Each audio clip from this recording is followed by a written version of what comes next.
Welcome to my YouTube channel CS class. आज हम history का नया टॉपिक जैन धर्म को पढ़ेंगे। जैन धर्म का पार्ट 1 पढ़ेंगे। अच्छा लगे तो लाइक शेयर सब्सक्राइब करें।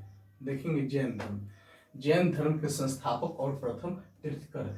जैन धर्म के संस्थापक और प्रथम तीर्थकर ऋषभ देव थे। प्रश्न आ सकता है कि जैन धर्म के संस्थापक कौन थे, तो ऋषभ देव। प्रश्न आ सकता है कि जैन धर्म के प्रथम तीर्थकर कौन थे, तो ऋषभ देव ही थे। फिर देखेंगे जैन धर्म के 23वें तीर्थकर। जैन धर्म के 23वें तीर्थकर पार्श्वनाथ थे। प्रश्न आ सकता है कि जैन धर्म के 23वें तीर्थकर कौन थे, तो पार्श्वनाथ थे। पार्श्वनाथ के द्वारा दी गई शिक्षा देखेंगे। पार्श्वनाथ के द्वारा दी गई शिक्षा, पहला देखेंगे, पहला शिक्षा था हिंसा ना करना। हिंसा ना करना पार्श्वनाथ के द्वारा दी गई शिक्षा 4 थी। पहला हिंसा ना करना, दूसरा सदा सत्य बोलना, दूसरा क्या था, सदा सत्य बोलना। तीसरा चोरी ना करना, तीसरा क्या था, चोरी ना करना। चौथा संपत्ति ना रखना। प्रश्न आ सकता है कि पार्श्वनाथ के द्वारा दी गई शिक्षा कौन कौन सी थी, तो हिंसा ना करना, सदा सत्य बोलना, चोरी ना करना, संपत्ति ना रखना। ये 4 शिक्षा दिए थे पार्श्वनाथ। फिर देखेंगे महावीर स्वामी जैन धर्म के 24वें और अंतिम तीर्थकर थे। तो प्रश्न आ सकता है कि जैन धर्म के 24वें तीर्थकर कौन थे, तो महावीर स्वामी थे। अंतिम तीर्थकर कौन थे जैन धर्म का, महावीर स्वामी थे। और पूछ देगा कि जैन धर्म का वास्तविक संस्थापक जैन धर्म का वास्तविक तीर्थकर कौन थे, तो क्या लिखेंगे, महावीर स्वामी।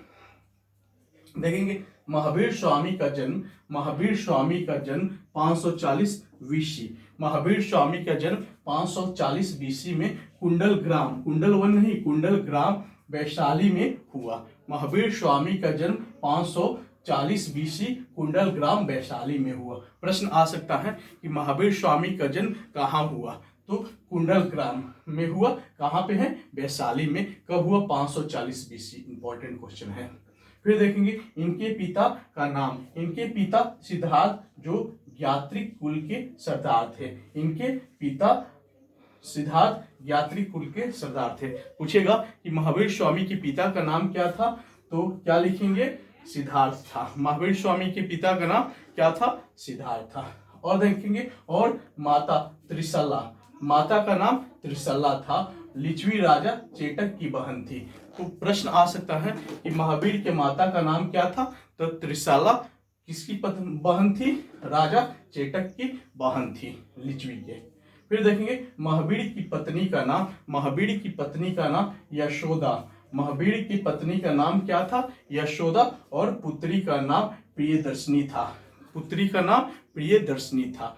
देखेंगे महावीर की पत्नी का नाम यशोदा था और उनकी बेटी का नाम, पुत्री का नाम प्रियदर्शनी था। फिर देखेंगे इन्होंने 30 वर्ष की उम्र में संन्यास को स्वीकारा था। तो महावीर कितने वर्ष की उम्र में संन्यास को स्वीकार किए थे, 30 वर्ष की उम्र में। प्रश्न आ सकता है कि महावीर कितने वर्ष की उम्र में संन्यास ग्रहण किए थे, तो 30 वर्ष की उम्र में। फिर देखेंगे 12 वर्ष की कठिन तपस्या के बाद महावीर को जीविक के समीप ऋजुपालिका नदी तट पर साल वृक्ष के नीचे तपस्या करते हुए पूर्ण ज्ञान का बोध हुआ। इसी समय महावीर क्या कहलाए, जीन मतलब क्या होता है, विजेता होता है। अहर्त कहलाए, अहर्त मतलब पूज्य होता है। और निर्ग्रंथ मतलब बंधनहीन कहलाए। तो प्रश्न आएगा कि कितने वर्ष की कठिन तपस्या के बाद महावीर को ज्ञान की प्राप्ति हुई, तो हम लिखेंगे 12 वर्ष। प्रश्न आ सकता है कि किस वृक्ष के नीचे महावीर को ज्ञान की प्राप्ति हुई, तो हम क्या लिखेंगे, साल वृक्ष। और किस नदी के तट पे महावीर को ज्ञान की प्राप्ति हुई, तो हम क्या लिखेंगे, ऋजुपालिका नदी। अब पूछेगा, प्रश्न आ सकता है कि जीन का मतलब क्या होता है। जैन धर्म में जीन का मतलब क्या होता है, विजेता। याद दे देगा जीन किस धर्म से रिलेटेड है, तो जैन धर्म से रिलेटेड है। अहर्त मतलब क्या होता है, पूज्य होता है। पूछ देगा कि अहर्त किस धर्म से रिलेटेड है, जैन धर्म से रिलेटेड है। निर्ग्रंथ का मतलब क्या होता है, बंधनहीन। निर्ग्रंथ किस धर्म से रिलेटेड है, जैन धर्म से रिलेटेड है। प्रश्न आ सकता है।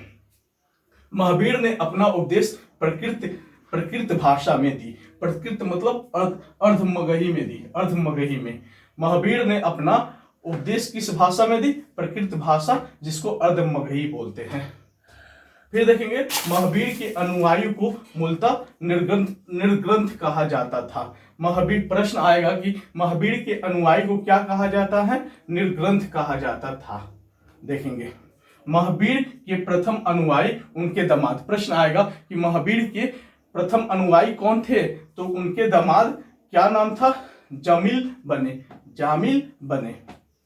फिर देखेंगे प्रथम जैन भिक्षुनी कौन बनी? चंपा बनी।